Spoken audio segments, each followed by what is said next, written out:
Thankful at more careful na raw ngayon si Sparkle artist Tay Astley na nagpapagaling matapos madisgrasya bago ang kanyang solo show nung nakaraang linggo.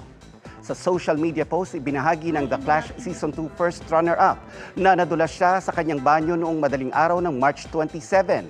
Anya, tumama ang kanyang ulo sa lababo at nawala ng malay. Dahil dito nagkaroon ng malaking sugat na kinailangang tahiin ng doktor. Bagamat pinayuhang manatili sa ospital para maobserbahan, pinili raw ni Thea na umuwi at nagdesisyong ituloy ang kanyang solo show kinagabihan. Nagpasalamat siya sa pag-alalay sa kanya ng Sparkle at ng buong production team. Dagdag pa niya, hindi planado ang pagsusuot niya ng wig na may bangs. Improvise daw ito dahil inahit ang bahagi ng kanyang buhok nang gamutin ang kanyang sugat sa ospital.